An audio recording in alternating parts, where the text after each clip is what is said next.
What's up, you guys? It's your girl Sinclair, tuned in today with the Weather Watcher for my first exclusive interview. Here we go. I'm a pretty girl, but I ain't for you, I ain't for you.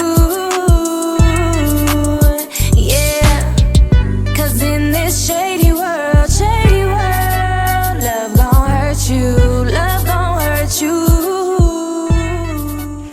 It's a great catalog. You're definitely making momentum. The first time I saw you like on the Weather Watcher radar as far as like being active, I believe the Project Flow show. I wasn't in attendance, but I saw a lot of the promotion for it. Yes. And I saw your face all over it. What was that kind of like your first? Not your first. Was that your big introduction to like the Reno music scene as far as networking wise? Yes, definitely. So my first show was with Baby Baghdad for his birthday, but that was like a pool party, you know, and it wasn't really a stage. So once I signed up for Project Flow and I seen it was gonna be at Virginia Street Brew House, and I seen the stage with the lights, and I'm like, oh God, like this is gonna be my first, you know, big thing. So it was definitely like a stepping stone. Like that was my first time on a stage, first time like. Yeah, it was definitely a lot, and I think I was a little nervous like when I had went, because for me I put so much like standards and expectations into anything I do, you know. So for this show I definitely like kind of overdid it, you know. I was like, oh man, like with my outfit, my hair, everything, and I think when it came down to it I didn't need to do all that, you know. Like I just had to go and do my job, and so I definitely made it a little stressful on myself just because like, yeah, you know. But the moment I was on that stage, like, yeah, I had a lot of stress and stuff, but I knew like it's what I wanted to do, you know. I went and I did my thing, and just to see, like, that's the biggest crowd I had when I first started it, just seeing all those people. And I remember, like, usually I'm used to a lot of hate, you know, but I remember looking at that crowd, and they were like, yeah, like they didn't know what like my words, but they were like, yeah, like they cheered me on. And so that was like the first kind of big show I had, and it was cool. It was definitely like, it didn't scare me away, you know. When some people perform, they'll be like, oh, I don't want to do this, like, you know, it's not what I like. I don't like people staring, I don't like the lights. But for me, I was like, yeah, it's stressful, and yeah, I'm nervous, but it was more good than bad, you know. It was like, okay, I could do this again. So it's a chance for people to hear you and make connections with people you don't know through your music. Exactly. Which is the goal, right? Yes, always. Yeah, definitely. So what can you say about like your path music wise, and did it change or did it take any, you know, different directions after that moment of knowing like, hey, people I don't know kind of enjoy what I do?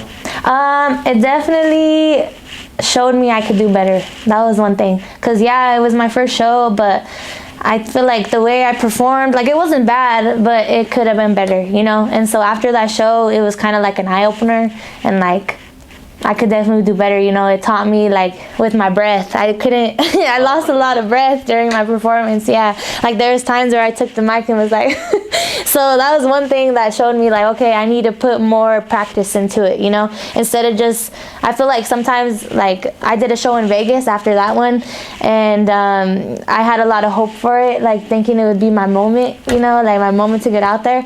But that's not what matters, you know. What matters is just going out there and doing your best, you know. And for Project Flow, of the Vegas show, all that, it was kind of like I was lost in like the shining part, you know. But you got to practice. Yeah, I have to like rehearse. Now I rehearse, you know. With the MB Riders show, I was with my mom for like 3 nights, just like, all right, practicing, you know, how I would look, what I would say, and it showed, you know. When it came down to the show, like, I wasn't worried, I wasn't stressed, because I knew like what I was gonna do. And all those other shows, it was like, you know, just go and just hope, you know. But if you put work into it, you practice, like, it shows, it executes, you know. So yeah, definitely I learned just like the more you put into it, the more you're gonna the more better you're gonna look up there on the stage. So I was in attendance for that show. Hey. But definitely got to see you do your thing. I noticed, you know, the crowd was really loving you, got a lot of engagement. You were very refined as far as your set. You definitely looked like everything was intentional. What can you say about getting the opportunity to open up for the MB Riders, what it was like during the performance, and anything that, you know, came afterwards?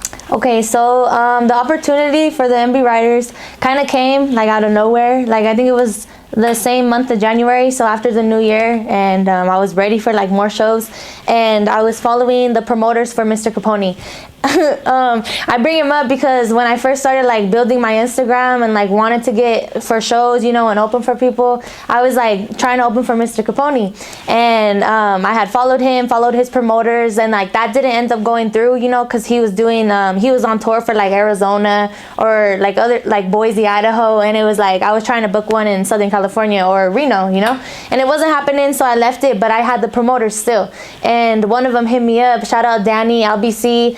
He was the one that hit me up and said like, hey, I got the MB Riders, we're trying to book shows, what's up with Reno?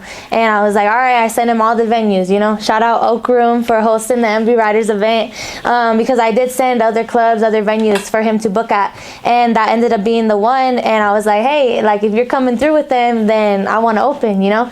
And he's like, I got you. And sure enough, yeah, that's how the opportunity came about. And it was like, you can't go wrong with that, you know. Like I told my mom, I told my sister and my dad, because they're the ones that have introduced me to MB Riders, you know. Like I was born in 1998, and so yeah, they didn't blow up like right when I was born. It was definitely before, just like Tupac, you know. I'm a big fan of him, but when I was born, they were already something, you know. So if it wasn't for my mom and my sister and dad like bumping them, I wouldn't even know, you know. So I just remember doing the show was like definitely something to look back on. Like damn, growing up, I never thought, like I never listened to Pretty Girl singing in the back seat to it. Never thought like I'm gonna open for them one day. Like it wasn't even a thought, but now that I am, it's just like, what the hell, like I'm doing it, you know. And I did it, and it was like the best opportunity, the best performance I ever had. I wasn't nervous. I owned the stage, and the crowd was like so supportive. And that's one thing for shows, like from my first one to this one, it definitely, like I've learned that it matters who's there,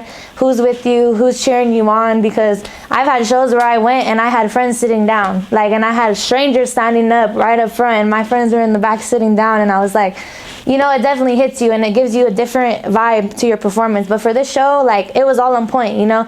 I had a group. I never had a group. Shout out to the people that were there recording me. Shout out the weather watchers. Shout out Bozzy and all the homegirls that flew out to be there. Like it definitely gave me a different type of energy, different confidence, and I showed it. And yeah, it has to be that way every time, you know. Like you can't have bad vibes. You gotta just be up there and knowing that that's your spotlight, like you're supposed to be there, you know. That's important, just knowing that there's nothing else you want to do, so why be nervous, you know. Like why be nervous with something that you know you're supposed to be doing, you know. So definitely good advice for anyone who's, you know, trying to perform and like has to prepare for those types of situations, you know. Yeah, it's definitely a team effort, and I don't think, you know, everyone who does it at a high level did it alone. You know? Exactly. Definitely. So, you know, anything afterwards? You notice any new fans? Anything that benefited from just getting that level of exposure? Yes, I definitely got 50 followers, 50 new followers. Shout out to all you guys that like don't know who I am personally, but you followed me. And it's one thing because with my name, it's a $sign and a 3. And when I say like, oh, follow me, it's inClar, and you know, I don't have like a sticker or a card to give them. I'm just like, follow me, inClar. So they type no $sign, no 3, and they don't find me, you know? Yeah. But I just remember like, I won't change it. You know, people tell me change it. And I'm like, nah, because I want to get to that point where like they just know, you know. And for some reason when I performed this night and I said like I didn't pass out cards like I should have or stickers, I just remember saying, I was like, hey, my name's inClar, you know where to find me. And they found me, and I was like, what? Like I told my mom, like, look, they didn't even know the $sign, but they found me. And so yeah, shout out to all those followers. And then Zigzag, shout out to Zigzag, he follows me too, and whenever he's on live I go on there and I'm like, inClar in the motherfucking house, and he knows, because when I went up there, that's what I said. Question for you. When I went up there and he freaking put the mic in my face, you think I should have sang, or should I have fucking should I say what I said? Should probably like sing what you said. I should have sang, and I didn't, because I just remember just being so excited. I was like, MB Riders in the fucking house. Oh my god. But it was good. It was good. Coming fresh off a good set, you know, gain some new fans, a little bit more support in the industry level. What are you looking forward to next? Like, what's the next move from here? Anything that people need to catch up on as far as recent? As far as what's next, I'm going to be moving to Southern California. Got to put that out there, because I have been moving in silence lately, you know. But yeah, it's time to go back home. So I'm gonna go out there. My dad's gonna get out. I'm gonna drop my EP, and between that, probably like a 2-month gap from now, when my EP is gonna come out, I'm shooting for like July, I'm thinking, no later than that. But between then, I'm gonna drop 2 more singles. I have a song called "I'm a Player." On that one's gonna be a good one. I'm working on the recording myself too with my little machine here. Shout out to Spire Studio. But I'm recording it, and that one's gonna be out probably by like the first week of next month. And then Pussy Talk, a remix to the City Girls Pussy Talk. You guys know it. I did my own version of it. That one's gonna drop soon too, before the EP. So yeah, I'm working on that. No shows lined up yet, but I'm just gonna focus on this move, and then try to get known out there too. Just like I made my mark here in Reno. Shout out to everyone that I have met out here through the process. Everyone doing music. It's a big scene out here, and it's definitely gonna go places. It's gonna go far. So shout out the Weather Watcher. Any people that were big helps to you here or worth shouting out and just, you know, showing appreciation, give their flowers to? Yes. So when I first started, like, because I did music, you know, for like a year. Like I told you, I had that pre-year of just learning, you know, everything. And then I started meeting people. And the first person I met was Willie Shakes. Shout out to Willie Shakes. He is like a really good writer. And the most important thing I see in him is that he's determined, you know. Like, yeah, it's one thing to have the skill, you know, or the sound, but you gotta want it, you know, you gotta be determined. And when I first started doing all this, he recorded Dope for the first time. Yeah, he recorded Dope. And I also got a few beats from him too that I'm supposed to be finishing songs on too. But I went and I recorded it. He supported me from the start, and I recognized his hard work, and I know, like, if I could do it, then I could be like him, you know. I could be in the studio one day recording, you know, because he just went from writing music to doing it all, like, and that's the goal. The second person is Baby Baghdad from Halbred. That's the first one I started communicating with through like social media as far as music went, and we never got to do a song together. We have like 2 written, but we never did one together. But I ended up linking with his friend Gordy Glue, that's in Halbred too, and we have Vibes that's out on all platforms. And we also have another one coming. It's gonna be called Moonlight. Exclusive news.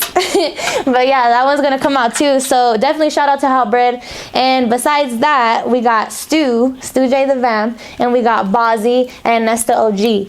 And there's also more. There's Tommy, there's Zelda, who else? Oh, the Castaways. Like, there's a whole group like that you guys don't even know. They're all working hard, and we're all kind of part of each other's like success in a way. I feel like, you know, like, it's as far as performing goes, like, I'll go to their shows and I'll see them up there, and like, out of everyone that I don't know, you know, I still show that love. But when I see my friends up there that I have a little connection with, and they're like shining like I shine, it's like a different type of, like, it's proud. I'm proud of it, you know. So definitely shout out to all the names I just named, because it's like inspiring to see that you're not the only one that's like crazy for chasing this dream, you know, because we're adults, you know, we got to work too. I have a full-time job, I have bills, you know, but it's also like, we all want this too. So like, one of us is gonna make it, and then when we make it, we all going too. Like, shit.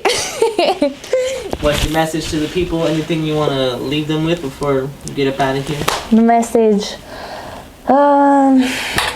don't give up. That's the message. Because I don't know, like, you guys don't, well, like, some of you know me, but for the ones of you that don't, you could easily watch this and be like, oh, you know, she's just a singer, she's just a rapper, you know. But there's so much more to that. Like, we all have our own stories, you know, and like our own bullets we gotta take, or roads we gotta fucking make, whatever. But we all like have the same goal, you know. We all want to win. So in order to get there, like, you just can't give up. You can't let that shit overpower you, you know. Like, all the hard times you go through, just keep chasing that little dream you have, you know. And if you don't know what it is, like, you'll know it when you're doing it, and you're like, this is what I want to do. Because I used to play softball too. Like, sports was my thing growing up before music, and I loved it, and I wanted to, you know, take it somewhere, but I didn't have the love for it that I have for music, you know. And I didn't know it till I started, you know, till I had things to write about, and I tried it, and I was like, okay, you know, it's worth it. So find it. If you don't know what it is, find it. Find what you love and do it, and then, yeah, just believe too. Things take time. So just be patient too. And yeah. Definitely. Thank you, Sinclair. Appreciate you sitting down with us. Yes, thank you for having me. The first interview for Sinclair. Hey. One of many. Shout out the Weather Watcher. Shout out Reno. And shout out music. Hey, definitely. Until next time, man. See you around. Good luck. Laters. Sativa all on me. I really need some indica to fill my needs. These rappers out here faking, that's all we see. They looking like replacements to Squad Benji. Been at this shit for years, so we do it with ease. Showing love to peers while they jocking the steez. You shit about the drop, so haters get on your knees. This shit will never stop, they better get up to speed, yeah.